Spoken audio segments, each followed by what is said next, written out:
Vitamin C. Did you know that vitamin C is a nutrient that is crucial to all health?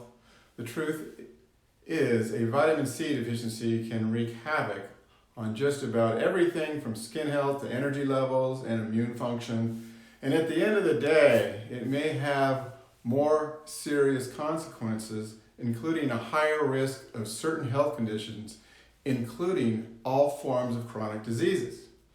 Without consistent intake of vitamin C, our tissues weaken, all like rusting steel. Now consider vitamin C the major nutrient that makes collagen, which is like the gelatin in Jell-O that holds the fruit in a fruit salad. Hi, Dr. Binley here. Today I'm going to tell you how to know if you're deficient in this vital nutrient.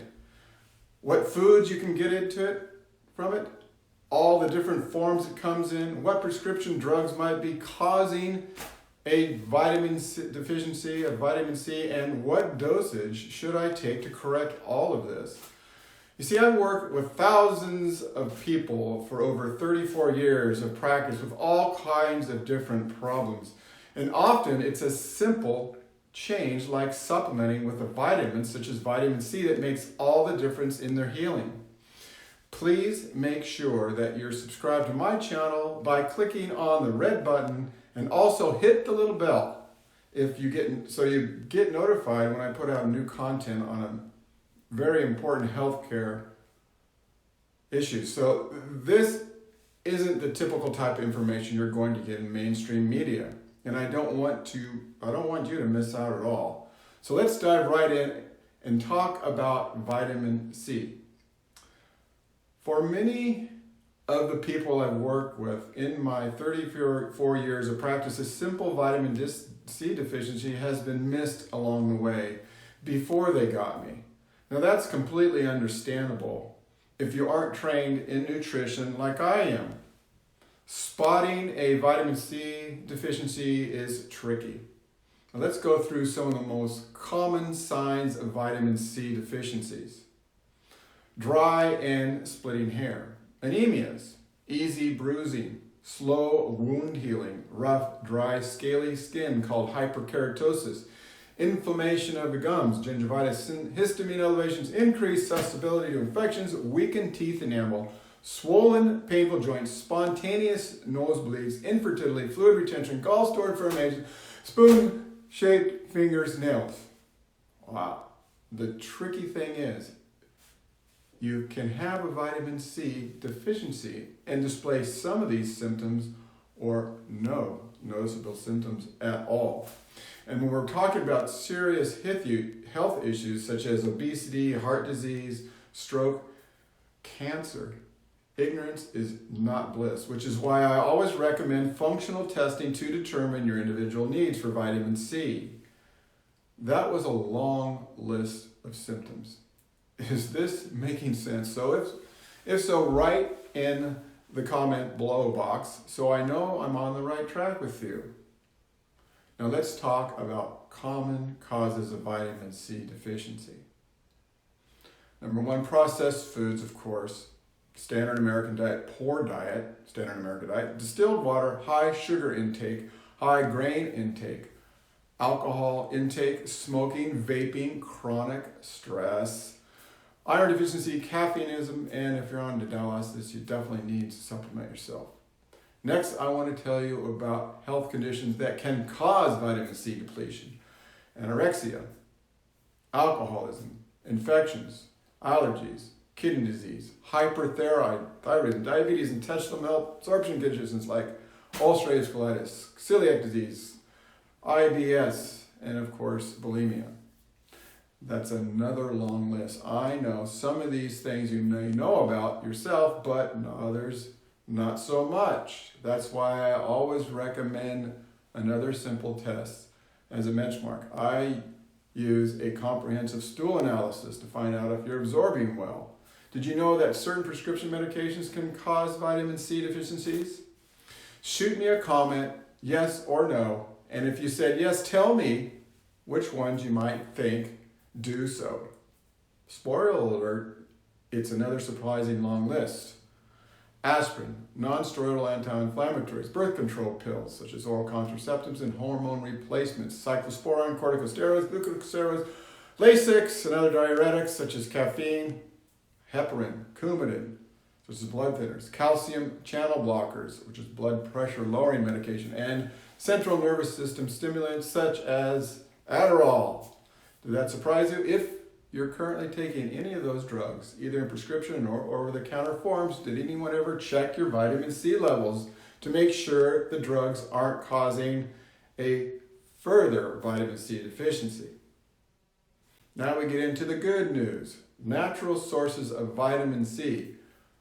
The FDA says, which I don't agree with, upper limit recommendations for vitamin C is 400 milligrams daily for children of 1 to 3 years, 650 milligrams for children 48 years, 1,200 milligrams for children 9 to 13 years, 1,800 milligrams for adolescents, adults, and 2,000 milligrams for adults that are over 30 years old. Broccoli, Brussels sprouts, collards, guava, rose hips, black currants, kiwi fruits, sweet red peppers, strawberries, grapefruits. Moderate sources include citrus fruits, cranberries, cauliflower, cooked or fermented cabbage, and pineapple. These are the sources in nature.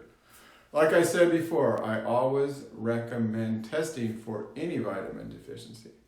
Testing for vitamin C is tricky because vitamin C is utilized everywhere in the body. It's utilized in the blood cells, in the blood itself, between the blood and the cells called the interstitial space, and I try to determine the need for vitamin C from a lymphocyte cell, plasma, and urine, plus the exorbate flush to be used as accurate as possible because there is no definite test that consistently and reliably detects vitamin C deficiencies.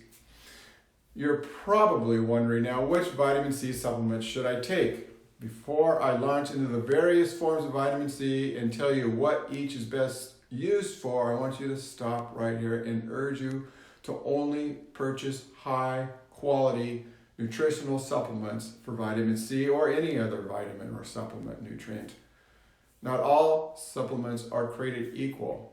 Online supplement stores are kind of like the wild, wild west. You may not be getting fresh ingredients. They have been stored improperly. They're low quality and non-organic sources may be used, and at worst, what's in the bottle may not even be what's in the label. Find a good professional practitioner like myself who only sells pharmaceutical and food-based, non-grain, high-quality supplements. Now back to the types of vitamin C. The best form of vitamin C is from food, like all vitamins and nutrients, because nutrients from food sources know how to interact with your body at a genetic level.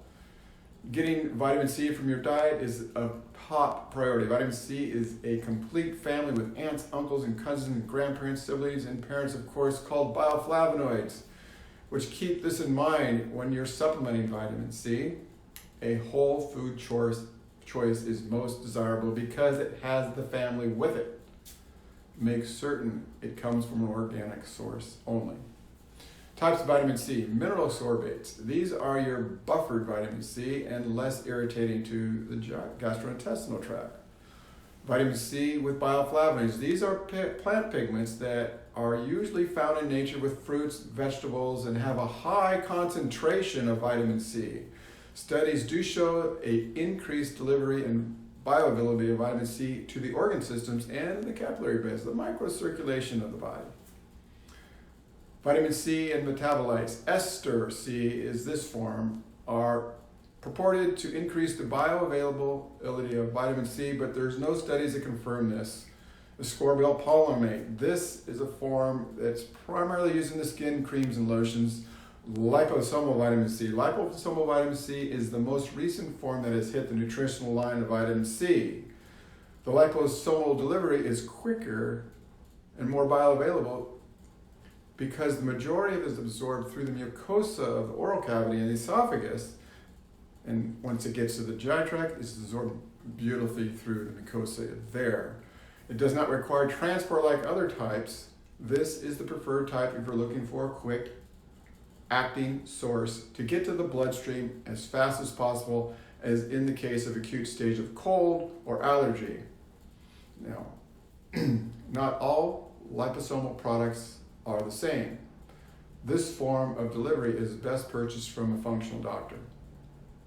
At the end of the day, vitamin C has been shown to be beneficial in the following conditions: cancer, cystic fibrosis, cardiovascular diseases, and arterial sclerosis, arthritis, especially osteoarthritis, recovery from surgery or burns or fractures, multiple myeloma, certain immune suppressed states, bone health, prevention of cataracts and macular degeneration when in combination with other nutrients and vitamins, diabetes, dementias and depression, gum disease such as gingivitis, glaucoma, allergy-related conditions, slowing the progression of Parkinson's disease, reducing the severe effects of sun exposure, scurvy, and it may help with reducing blood pressure and cholesterol. A note in vitamin C supplementation. A number of possible adverse effects from vitamin C that I have seen in my practice are related to the source of the vitamin. Most sources are from GMO corn. I don't trust industrialized agriculture, period. Those who are grain sensitive need to take a non-grain source. Sources corn is a grain. The two other sources that I do recommend come from potato or tapioca. We only stock non-grain vitamin C in my office. We covered a lot of information here on vitamin C. I hope this was helpful. Do you think you're deficient in vitamin C? If you want to take my quiz to find out, hit the question and I'll let you know what your answers indicate. Be sure to give me a thumbs up if you like this content. If you didn't learn something of value, leave me a thumbs down. But be sure to tell me in the comments how I can do better for you. Do you know someone who also needs to hear this? Please pass it along. Sharing is caring, and I want to help as many people as I can. Now don't forget to subscribe to by hitting the red subscribe button now, and also hit the blue bell so that you get notified each time I put out a new health video for you. I have a lot more content for you on my website, ibsolutionsmethod.com, where I go into depth about things like nutrients, diet, and lifestyle pivots that you can make for your health to improve it. And all about functional medicine. Now, I have a link to that below, and also to my Facebook and Instagram. I'd love to connect with you there. And lastly, if you're already doing the right things, but you're still struggling with your health, or you know someone that is, you may benefit from working with me. I consult with people all over the map. I'm leaving you a link below to contact me and see if I can help. Thank you for tuning in. This is Dr. Wade Binley, doing functional medicine.